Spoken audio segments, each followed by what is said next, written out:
Mas eu Ele é presidente do governo, como eles chamam, né? Presidente do governo. Né? Mas o papel dele dentro do Estado espanhol é maior do que em outros parlamentarismos. Né? Na realidade, de certo modo, se aproxima de uma soma do papel do presidente, de alguns aspectos do papel do presidente em Portugal. Eu acho que o modelo português é bem melhor do que o espanhol. Obviamente, acho extremamente lamentável qualquer estruturação monárquica. Eu sou completamente republicano, mesmo diante do fato de que a questão da igualdade entre os homens, ela está na lei e não está na prática, e em todos os países do mundo é assim. Mas eu acredito na república infinitamente mais. Aliás, não acredito em nada na monarquia. Né?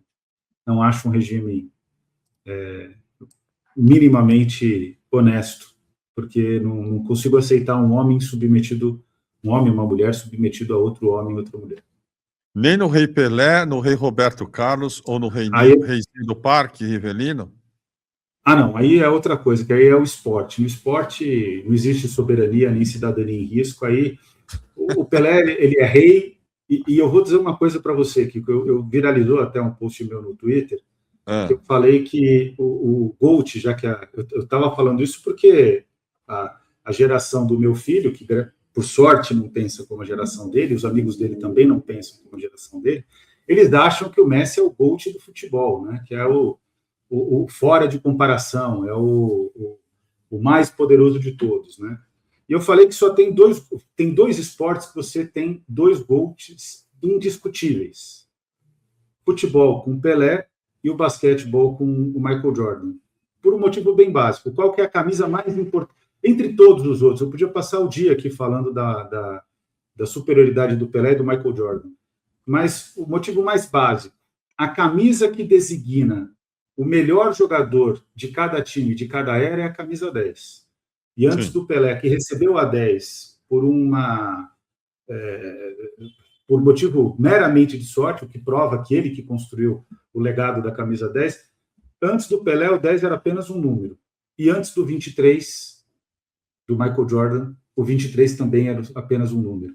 Você vai nos Estados Unidos e fala 23 para as pessoas, automaticamente elas entendem que você está falando do Michael Jordan.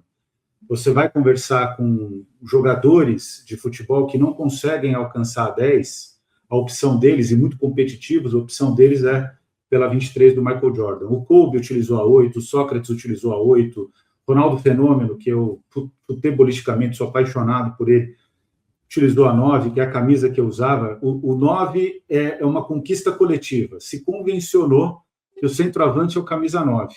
Então, uma conquista da posição. A gente compartilha um legado coletivo, mas a 10 quem fez foi o Pelé.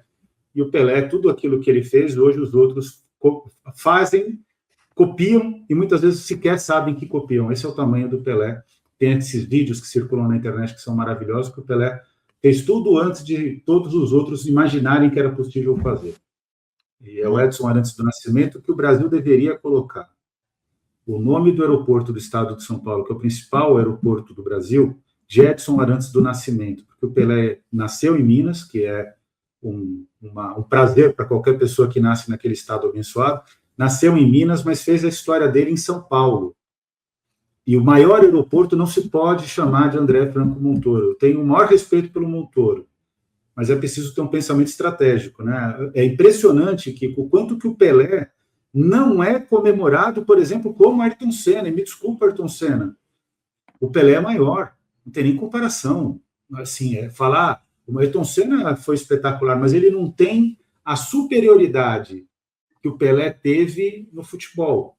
E o futebol é o esporte mais importante do mundo, é o mais importante do país. Eu acho uma vergonha o aeroporto de São Paulo não se chamar Edson Arantes do Nascimento. Eu entendo o Maracanã se chamar Mauro Filho, tentaram substituir para Pelé, eu acho que isso tudo bem, mas assim, eu não entendo porque a BR-116 não se chama Edson Arantes do Nascimento, quer dizer, a rodovia que liga o Brasil.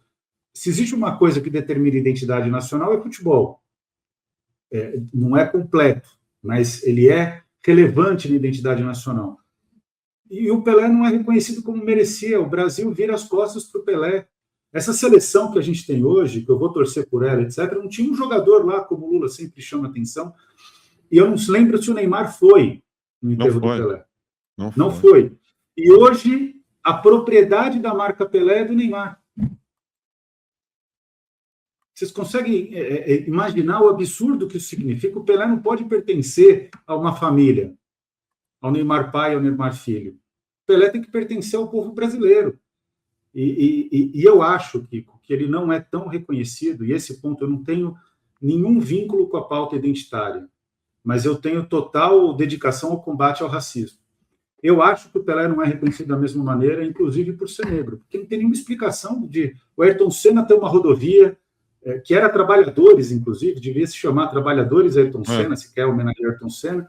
O Montoro tem um aeroporto e o Pelé, no maior aeroporto do país, não é reconhecido.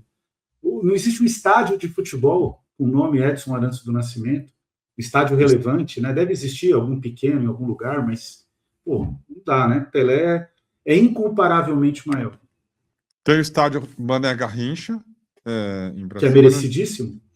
Merecidíssimo, mas não tem o estádio Rei Pelé. Exato. E o Ayrton Senna tem, como está dizendo aqui o Fred Dreyfus, tem a rodovia Ayrton Senna, que antes era Trabalhadores. O Lula, na época, deu uma declaração dizendo que discordava, com razão, e foi super criticado, né? Uhum. Tem a Avenida Pelé que leva ao Maracanã. Verdade, o Rio de Janeiro está à frente, então, do restante do país, mas, então, nesse caso, o Maracanã deveria se chamar Pelé, né? Não Mário Filho, já podia ter sido substituído, né? E já que você então, mas agora também, ele é parte da esquerda identitária, o renega por ele não ter sido um cara que, sei lá, combatia o racismo como o Muhammad Ali. Também o Pelé apanha por isso também. Só que quem o Ali abraçou emocionado no estádio de Nova York, onde está acontecendo a Copa, foi o Pelé. Não foi a esquerda identitária idiota brasileira. Me desculpa, esquerda identitária idiota, mas isso é de uma idiotice. Negar a importância de uma pessoa. Por exemplo, eu não gosto da posição... Exato. Eu não gosto da posição política do Ronaldo Fenômeno, que é outro homem negro. Eu não gosto da posição política do Neymar, que é outro homem negro. Eu não gosto da posição política do Pelé, que é muito mais razoável que a do Neymar e que a do Ronaldo Fenômeno. Sim. Mas eu jamais vou negar o que o Pelé trouxe para o país, em termos de reconhecimento, em termos de uma nova divisa no esporte. Foi o primeiro jogador de futebol que, além de ter todas as valências técnicas, foi um grande atleta, isso as pessoas pouco dizem. Uma vez, Kiko, isso eu tenho o maior prazer de falar, eu encontrei com o Carlos Alberto Torres, na Copa do Mundo de 2010, eu estava fazendo um trabalho, que era o One Goal Education for All, que era um projeto que teve apoio de vários jogadores, o Pelé, inclusive, apoiou o projeto, e era para chamar a atenção de que a Copa era uma Copa na África e que tinha uma enorme exclusão na educação africana e na educação mundial. E aí a gente faz um evento com o Carlos Alberto Torres. E o Carlos Alberto Torres falou exatamente o que eu já coloquei aqui lá no começo da live, e para mim é paradigmático. Ele falou o seguinte, eu fui perguntar para ele, eu falei assim, como você se sentiu com o Roberto Carlos em 2006, falando que aquela seleção era melhor do que a seleção de 70? Ele falou, eu senti que ele é um idiota. Aí eu falei assim, mas desenvolva, né? Ele falou assim, Daniel, é o seguinte, eu sou um estudioso de educação física. Meu filho estuda educação física. Você tem noção que o Pelé, quando dava um pique de 100 metros no México, na Copa do México, com 30 anos, ele conseguia alcançar uma velocidade muito próxima, um tempo muito próximo do campeão olímpico dos 100 metros, dos maiores velocistas. Você tem noção de que o Pelé, ele não aparentava, porque o pensamento sobre a musculação no passado era um pensamento sobre a utilidade da musculação, e tinha menos vaidade dos jogadores, então eles não procuravam ficar malhados, etc., porque isso significa estressar o músculo, né? E ele falou, mas você tem noção de que o Pelé, ele conseguia, como todos os outros jogadores da Copa de 70 tentavam, mas ele conseguia fazer voltas infinitas no campo e fazer vários testes de impulsão, que a gente ficava completamente extenuado, e o Pelé fazia aquilo com a maior facilidade.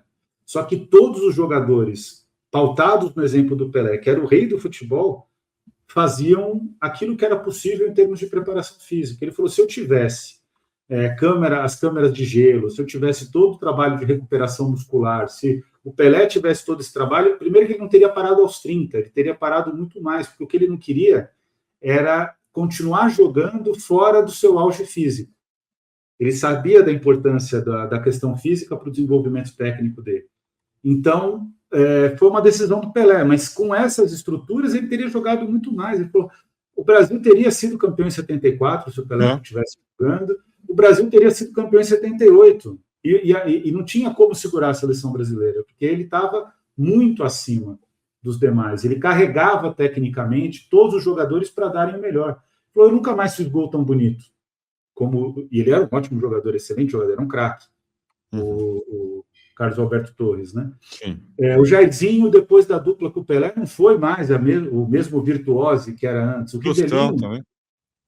Tostão, e ele falou assim, a força de um jogador com o Pelé, e se a gente for pensar, ocorre comparativamente o mesmo com o Messi na Argentina. Sem o Messi, aquela seleção não funciona. Sem os maiores jogadores dos times não conseguem funcionar direito. Então, e aí é o caso de 62, Kiko. O Brasil era tão superior no futebol que o reserva do Pelé sustentou a vitória na Copa junto com o Garrincha, que em 62 foi o verdadeiro campeão da Copa e merece um estádio. Minha crítica é só que o Pelé também mereceria um estádio. E vou dizer mais, a Rainha Marta também mereceria um estádio e tem o estádio Rei Pelé, me chamaram a atenção hoje já, agora que eu estava falando. Maceió. Tem o estádio em Maceió, que tentaram substituir para Rei Pelé e Rainha Marta, não sei se deu certo. Amo Maceió, mas não pode ser um estádio só em Alagoas. Tem que estar em Alagoas e tem que ter em outro estado também. E eu acho que deveria ser o Maracanã. E se não for para ter o nome do Pelé, pelo menos bota uma estátua do homem lá. Não vejo problema de botar uma estátua do Pelé, do Zico e do Romário. São os 3 jogadores mais importantes da história do Maracanã. Pode botar dos 3, mas não dá para não botar do Pelé. Esse é o ponto.